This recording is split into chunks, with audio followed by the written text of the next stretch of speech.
دل درد سے افسردہ آنکھیں ہیں شکیبانہ علماء کی جدائی سے ویران ہے میخانہ دل درد سے افسردہ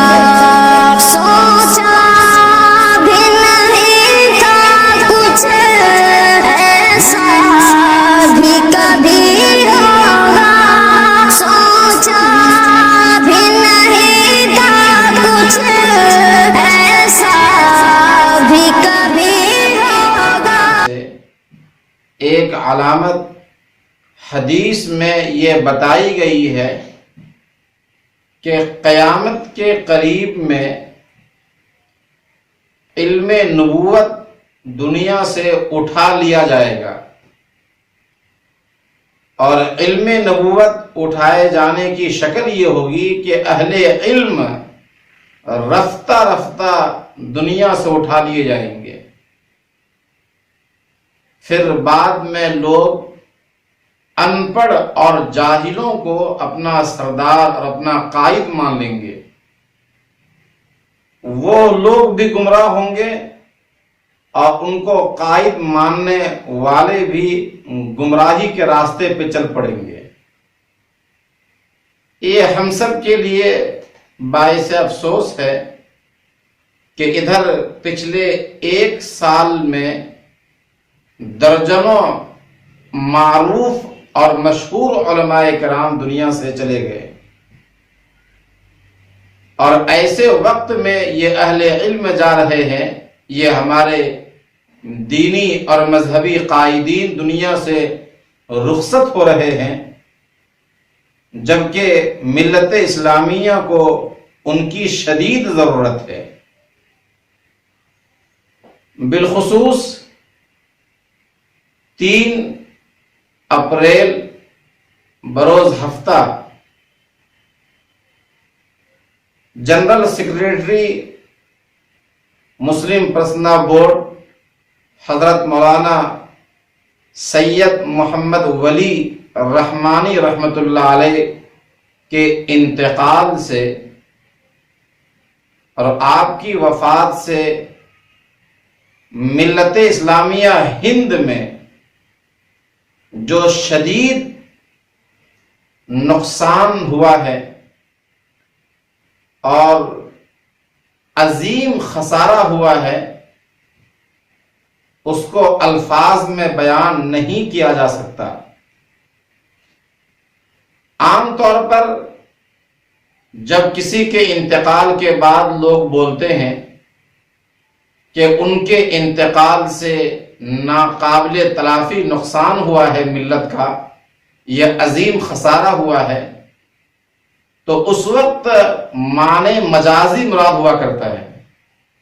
عام طور پر ایسے موقعوں پر مرحوم کی عزت و احترام کے اظہار کے لیے یا مرحوم سے جانے والے سے اپنی عقیدت اور محبت کے اظہار کے لیے اس طرح کے جملے بولے جاتے ہیں، لیکن حضرت مولانا سید محمد ولی رحمۃ اللہ علیہ کے انتقال کے بعد مختلف اخبارات نے اور مختلف شخصیتوں نے اپنے غم کا اظہار کرتے ہوئے تعزیتی بیان میں جو یہ بات کہی کہ ان کی وفات سے ملت اسلامیہ کا ناقابل تلافی نقصان ہوا ہے، تو یہ اپنے حقیقی معنی میں ہے۔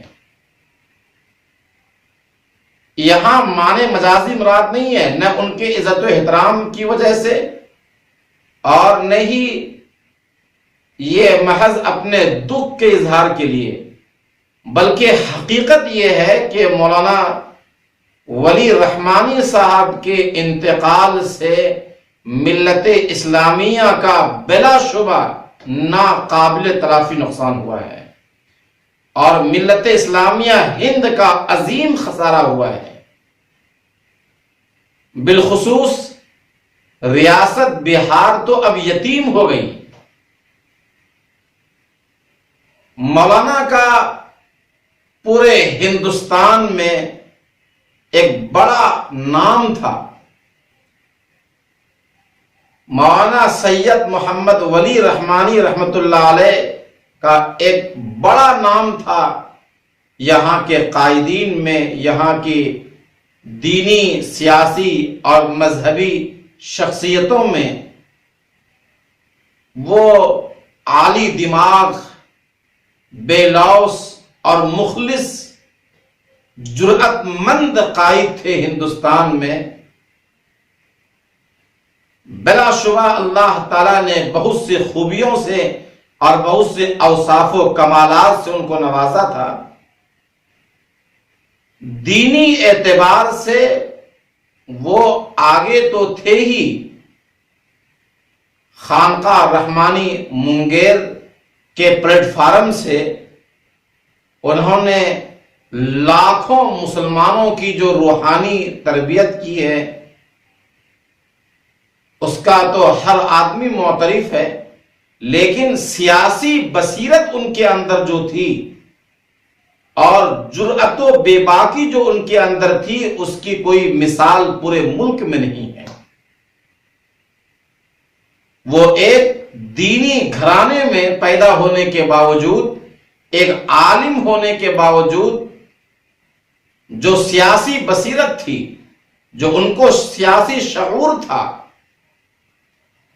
اور کسی بھی جگہ برملا بے باکی کے ساتھ جرأت مندانہ انداز میں جو اللہ تعالیٰ نے بولنے کا جو ہنر دیا تھا، بولنے کا جو حوصلہ دیا تھا، جو ہمت دی تھی، وہ بڑے بڑے قائدین کے اندر نہیں پایا جاتا. یہ اوصاف و کمالات ان کے ساتھ تھے. اللہ تعالیٰ نے خاندانی نسبت ان کو جو عطا فرمائی تھی، ان کے دادا مولانا علی منگیری رحمت اللہ علیہ اور پھر ان کے والد مولانا منت اللہ رحمانی رحمت اللہ علیہ، ان دونوں حضرات نے جو دین کے لیے قربانیاں دی ہیں ملت اسلامیہ کے لیے اور قوم کے لیے، یہ کسی سے ڈھکی چھپی بات نہیں ہے. یہ نسبت منتقل ہوئی مولانا ولی رحمانی رحمت اللہ علیہ میں، اور انہوں نے یہ خاندانی عظمت اور خاندانی نسبت کو نہ صرف باقی رکھا بلکہ اپنے کردار، اپنی محنت اور اپنی صلاحیتوں کے ذریعے اس نسبت کو اور آگے بڑھایا، اس نسبت کو اور روشن کیا. ان کی ہمہ جہتی خدمات ہیں. مسلم پسنا بورڈ کے جنرل سیکریٹری ہونے کی حیثیت سے انہوں نے بورڈ کو فعال اور متحرک بنایا. خود وہ متحرک رہتے اور تمام ارکان کو متحرک رکھتے. اصلاح معاشرہ کے عنوان سے، مسلمانوں کو بیدار کرنے کے عنوان سے، مسلمانوں میں دینی بیداری کے عنوان سے، شریعت کے تئیں بیدار کرنے کے عنوان سے مختلف شعبے انہوں نے قائم کیے، اور الگ الگ انداز میں گاؤں میں، دیہاتوں میں، شہروں میں مختلف انداز میں جو کام کیا وہ یقیناً سراہے جانے کے قابل ہے. امارت شرعیہ کے امیر شریعت ہونے کے اعتبار سے اور جامعہ رحمانی منگیر کے سرپرست ہونے کے اعتبار سے، پھر خانقاہ کے ذمہ دار اور جانشی ہونے کے اعتبار سے انہوں نے جو کام کیا ہے، یہ سارا کام دیکھ کر کے ایسا محسوس ہوتا ہے کہ کسی ایک آدمی کا کام نہیں، بلکہ ایک اکیڈمی اور ایک جماعت، ایک گروپ مل کر کے بھی یہ کام نہیں کر سکتا جتنا انہوں نے تنہا یہ کام کیا ہے. اللہ تبارک و تعالیٰ نے تنہا جو ان سے کام لیا ہے وہ بہت سارے لوگ مل کر کے یہ بھی کام انجام نہیں دے سکتے۔ وہ چاہتے تھے کہ ملت اسلامیہ کے نوجوان اپنے بلبوتے کھڑے ہوں، اپنے پاؤں کے بل کھڑے ہوں، وہ خود دنیا میں اپنا نام روشن کریں اور مسلمانوں کے لیے سہارا بنے۔ اس کے لیے انہوں نے رحمانی 30 کے پلیٹ فارم سے جو کام کیا، مختلف جگہوں میں تعلیمی بیداری جو انہوں نے پیدا کی اور نوجوانوں کے اندر علمی شعور پیدا کیا، اس سے ان نوجوانوں میں ہمت آئی، ان کو حوصلہ ملا اور وہ آگے بڑھنے کے لیے انہوں نے قدم آگے بڑھایا۔ اس طرح ہزاروں کی تعداد میں نوجوان معیاری زندگی گزارنے کے اہل ہوئے۔ یہ ان کا کار نہیں بلکہ کارنامہ ہے، عظیم کارنامہ ہے جو ناقابل فراموش ہے۔ مولانا جب بولتے تھے، اللہ تعالیٰ نے بولنے کا ایک عجیب انداز دیا تھا۔ بولتے تھے تو ایک ایک کر کے بولتے اور ٹھہر ٹھہر کر کے بولتے تھے۔ ایک جملہ سننے کے بعد دوسرے جملہ سننے کا اشتیاق ہوا کرتا تھا سامعین کو۔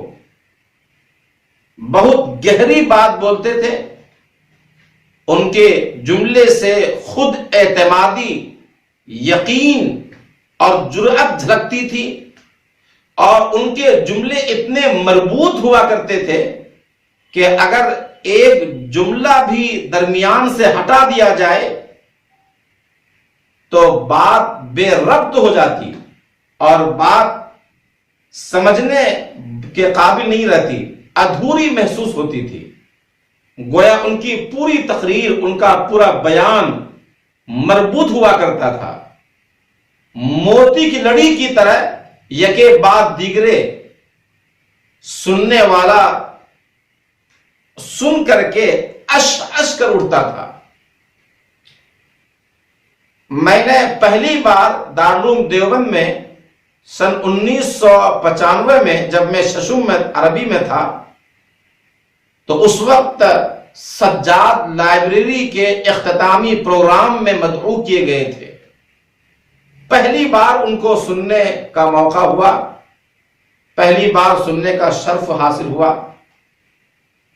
طلبہ دارالعلوم مولانا کی تقریر سن کر کے حیرت میں پڑ گئے، اور بولنے کا جو اللہ نے ملکہ عطا کیا تھا، معنی اور مفہوم، گہرائی اور گہرائی تو اپنی جگہ پر تھی، سیاسی اور دینی بصیرت تو اپنی جگہ پر تھی، لیکن ان کے جو بولنے کا انداز تھا، ان کے جملے تھے اور ان کی خطابت کا جو انداز تھا، وہ انداز بھی لوگوں پر بہت ہی اثر انگیز تھا۔ مجھے یاد پڑتا ہے 2016 میں المعہد العالی الاسلامی حیدرآباد، جو ملک کے معروف اداروں میں شامل ہے اور اپنی نوعیت کے اعتبار سے پورے ملک میں اپنی مثال نہیں رکھتا، یہاں بین اقوامی سیرت نبوی سیمینار منعقد ہو رہا تھا۔ اس کی پہلی نشست میں بہت سے قائدین اور علماء جمع تھے، سب کی تقریریں اپنے اپنے انداز میں ہو رہی تھیں، اور ملک کے موجودہ حالات کی روشنی میں تمام لوگ تقریباً صلح حدیبیہ کی مثال پیش کر رہے تھے۔ ان حضرات کا کہنا یہ تھا کہ ہمیں صلح حدیبیہ کو سامنے رکھنا چاہیے کہ حضور نے صلح کی مختلف قوموں سے، کفار مکہ سے، اور اسی کو قرآن نے فتح مبین قرار دیا۔ مطلب یہ تھا کہ ہمیں صبر سے کام لینا چاہیے اور جذبات میں آئے بغیر ہمیں اپنے آپ کو سنبھالنا چاہیے، تھوڑا دب کے رہنا چاہیے۔ یہ لوگوں کا ایک الگ انداز تھا بولنے کا۔ حضرت مولانا سید محمد ولی رحمت اللہ علیہ جب مائک پہ تشریف لائے، لوگوں کی نگاہیں ٹکی ہوئی تھیں ان کی تقریر کی طرف، کان لوگ دھرے ہوئے تھے۔ حضرت نے صرف 1 منٹ یا 1.5 منٹ تقریر فرمائی بس۔ حضرت نے فرمایا کہ صلح حدیبیہ کتاب سیرت کا صرف ایک ورق ہے، ورنہ حضور اکرم صلی اللہ علیہ وسلم کی پوری زندگی جہاد، عزم و حوصلہ اور غلبہ اسلام کی بے پناہ کوششوں سے بھری ہوئی ہے۔ ہم حضور کی پوری زندگی کو کیوں بھول جاتے ہیں؟ بدر و احد کو ہم کیوں بھول جاتے ہیں؟ خندق کو ہم کیوں بھول جاتے ہیں؟ گویا آپ کے کہنے کا مقصد یہ تھا کہ ہم کب تک دب کے رہیں اور کب تک ملت اسلامیہ کو بزدلی کا درس دیتے رہیں گے۔ حضور کی سیرت میں صلح حدیبیہ ہے، لیکن پوری زندگی میں صرف ایک واقعہ ملتا ہے صلح کرنے کا۔ یہ 1.5 منٹ کی تقریر مولانا کی تھی۔ جو لوگ وہاں موجود تھے وہ شاہد ہوں گے کہ 1.5 منٹ کی تقریر یہ تمام تقریر پر بھاری ہو گئی اور لوگ اش اش کر اٹھے۔ لوگوں کا خیال تھا کہ اس طرح کے عزم و ہمت اور حوصلہ دینے کی آج مسلمانوں کو ضرورت ہے۔ بہرحال وہ دنیا سے چلے گئے، لیکن ان کی یادیں ہمیشہ باقی رہیں گی۔ لوگوں نے صحیح کہا ہے، ایسے ہی لوگوں کے بارے میں بچھڑا وہ اس ادا سے کہ رت ہی بدل گئی، بچھڑا وہ اس ادا سے کہ رت ہی بدل گئی، ایک شخص سارے شہر کو ویران کر گیا۔ سوچا بھی نہیں تھا کچھ ایسا بھی کبھی ہوگا، درویش کا گلشن سے، درویش کا گلشن سے